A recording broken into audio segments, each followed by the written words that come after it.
Hey everybody, Pastor Nate, coming to you from the pastor's office. I have both of my kids with me. Summer vacation has begun for many of you, and my children are going through the same thing you are. They're bored with all the COVID stuff. They've been on lockdown, so I've been dragging with me to work, and I locked them in my office, and I escaped and ended up in here. Today, I'm going to give you a 2-for-1 special. We're going to actually look at two figures. One of them I want to touch on lightly. The other one I want to spend a little more time on. I want to talk to you about Joshua and Rahab. And many of you are familiar with the story of Joshua and the walls of Jericho. We see that Joshua had such great faith because he did everything that God commanded him to do. He actually did something that Moses didn't do, and he ended up delivering the Israelites into the promised land. And he did so by following God's exact instructions and not doubting him in what happened. And Joshua and the Israelites ended up being blessed for it. But I'm going to jump into Hebrews 11 real quick, and it actually discusses specifically the Battle of Jericho, and then it talks about Rahab. So let me read it to you. This is Hebrews 11, verses 30 and 31. It was by faith that the people of Israel marched around Jericho for 7 days, and the walls came crashing down. It was by faith that Rahab, the prostitute, was not destroyed with the people in her city who refused to obey God, for she had given a friendly welcome to the spies. Now, the story of Joshua, he commanded the Israelites, and they did everything that he said for them to do, and he did everything God told him to do, and he was blessed for it. Remember, the Israelites under Moses were defiant, didn't want to necessarily follow all of God's commandments, and even Moses, his pride got in the way, and it caused them to lapse, and God said, you know what, I need you guys to go into the wilderness another 40 years, let this generation die off, and we will pass this on the next one. But God delivered on his promise. What's interesting about these two characters is that Joshua, because he directly had conversations with God, and we see this in Scripture because Joshua was present when God was physically manifesting himself to Moses. Joshua was basically almost like an intern and an assistant to Moses, and so he built a relationship with God, and he knew what God was about, and he saw that, and he was like, I'm not questioning anything the Creator of all things says. The Most High, Yahweh, I'm going to do what he says. And so he went to Jericho, a city that was heavily fortified, and he sends spies there, and there's this prostitute of all things. Her name is Rahab, and she actually takes a risk, shows her faith by allowing the spies to stay in her home and hides them and keeping them from the king, to the point where we actually see the king of Jericho go to Rahab, confront her and say, where are these people that are staying in your home? And she goes, oh, they left, I don't know where they're at. Well, come to find out, she was actually hiding them. So I'm going to jump into Joshua chapter 2, and then I'm going to read to you starting in verse 4. It says this: Rahab had hidden the two men, but she replied, yes, the men were here earlier, but I did not know where they were from. They left the town at dusk as the gates were about to close. I don't know where they went. If you hurry, you can probably catch up with them. Actually, she had taken them to the roof and hidden them beneath bundles of flax she had laid out. So the king's men went looking for the spies along the road leading to the shallow crossing of the Jordan River. And as soon as the king's men had left, the gate of Jericho was shut. Before the spies went to sleep that night, Rahab went up to the roof to talk with them. I know the Lord has given you this land, she told them. We are all afraid of you. Talking about the people of Jericho. We are all afraid of you. Everyone in the land is living in terror, for we have heard how the Lord made a dry path for you through the Red Sea when you left Egypt. And we know that what you did to Shion and Og, the two Amorite kings east of the Jordan River, whose people you completely destroyed. No wonder our hearts have melted in fear. No one has the courage to fight after hearing such things, for the Lord your God is supreme. He's the supreme God of heavens above and the earth below. Now swear to me by the Lord that you will be kind to me and my family since I have helped you. Give me some guarantee that when Jericho is conquered, you will let me live along with my father, mother, my brothers and sisters and other families. We offer you our own lives as a guarantee for your safety, the men agreed. If you don't betray us, we will keep our promise and be kind to you when the Lord gives us the land. Then Rahab's house was built into the small wall. She let them down by a rope through the window. Escape to the hill country, she told them. Hide there for 3 days for the men searching for you. Then, when you have returned, you can go your way. And before they left, the men told her, we will be bound by the oath we have taken only if you follow these instructions. When we come to the land, you must leave the scarlet rope hanging from the window through which you let us down. And all the members of your family, your father, mother, brothers, and all your relatives must be here inside the house. If they go out to the street and are killed, it will not be our fault. But if anyone lays a hand on the people inside this house, we will accept responsibility for their death. If you betray us, however, we are not bound to this oath in any way. I accept your terms, she said, and she sent them on their way, leaving the scarlet robe hanging from the window. The spies went to the hill country and stayed 3 days. The men who were chasing them searched everywhere along the road, and they finally returned without success. When the 2 spies came from the hill country, crossed the Jordan River, and reported to Joshua all that had happened for them, the Lord has given us the whole land, they said, for all the people in the land are terrified of us. So let me give you even more backdrop on what's happening in this story. And it's really cool because it's something that we really don't discuss much. First off, God used Joshua and the Israelites to go and conquer many lands.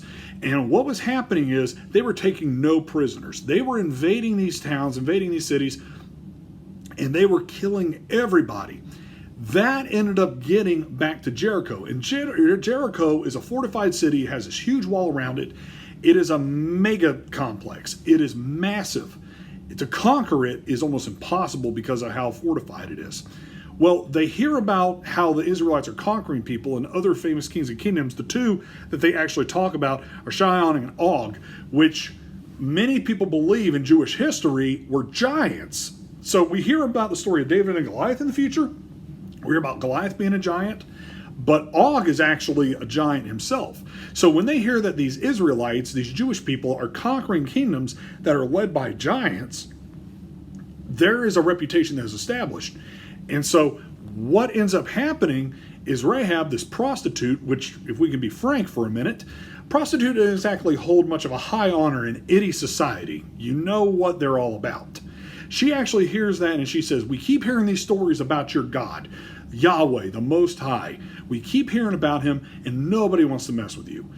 And so these 2 spies that she actually allows into the city and shows her loyalty to them, to the Israelites, to Joshua, their leader, she actually is out in faith saying, I believe you guys are going to take this thing over if that's what your God commands you to do.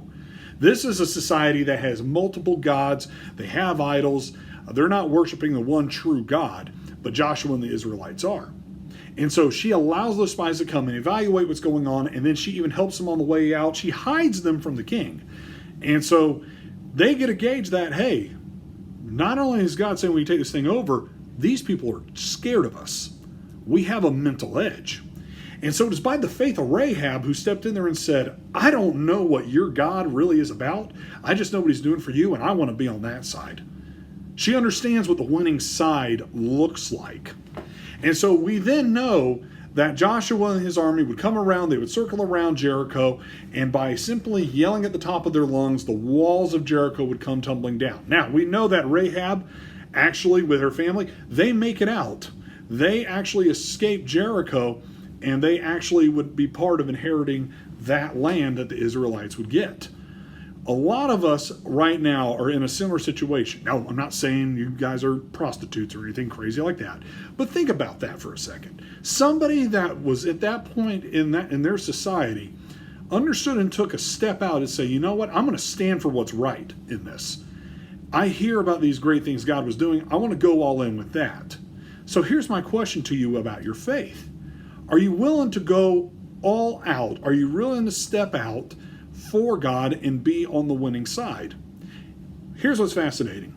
The God that took Israel, people that should not have been equipped to do what they were doing, conquering lands that were led by giants, conquering lands that were fortified by walls, it was strictly by faith and loyalty to God that they were able to have success. So I go back to this.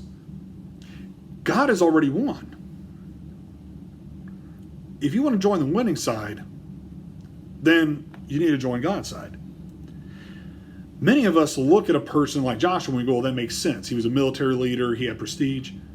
But you know what? Rahab, the prostitute, is just as important in this story, because it was by her faith she was able to get the spies in, protect them, send them on their way to get the green light for Joshua to lead the Israelites into Jericho.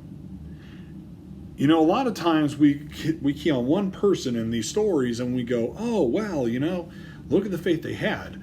But just think about this. The success of anything takes the faith of many, not just one person. One person can make a difference.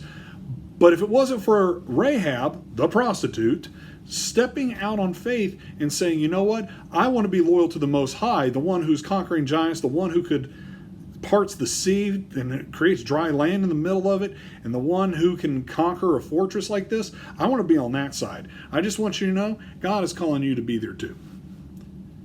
So what's your excuse? If Rahab the prostitute can step out and do it, what's stopping you?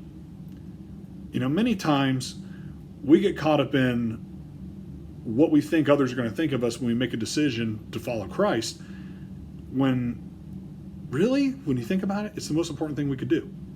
And in this instance, Rahab is hearing these stories about what God is doing for the Israelites, and she says simply,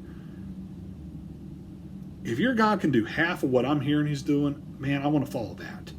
I want to be part of what he's done. I want to be part of that nation that he is leading and is blessed. So, again, guys, I want to challenge you with that. Where's your faith at? Do you have the faith like that of Joshua and Rahab that you're going to step out and do what God calls you to do? Last week when I spoke with you, I challenged you with maybe there's something God's calling you to do in your life that you really don't want to, and he's convicting you to step out and do it. This reaffirms that point. Maybe some of you need to really sit back and go, man, I know God wants me to do something, but man, I'm worried about what people are going to think about me. I'm worried about, you know, how is that going to change my image? I'm worried about my popularity. I'm worried about, you know, you can come up with a list of a lot of things, but when it's all said and done, if you aren't doing what God has called you to do, and you're living outside of his will and his plan for you, it don't matter. If he's calling you to do something, step out in faith and do it. It doesn't matter if you're a leader like Joshua, or if you're a broken member of society like Rahab. God can use you. I'm going to get out of here. Love you guys. Miss y'all. Don't forget, registration for Camp Cornerstone does start this Sunday. Come to church. We have the two services, 9:15 and 10:45, and we will have a parent packet and a calendar ready to go there. We're going to give you guys a 2-week window to get those registrations into us. The camp has no fee attached to it. Because you guys were able to bring in the funds for the chicken dinner, there is no fee attached to it. It's just a matter of you committing. And if you miss days, then we can't get you the goodies and whatnot that we're wanting to get. So, hey, y'all be good. God bless. And also, make sure that you're there Sunday to get your camp registrations. All right? Y'all have a great day.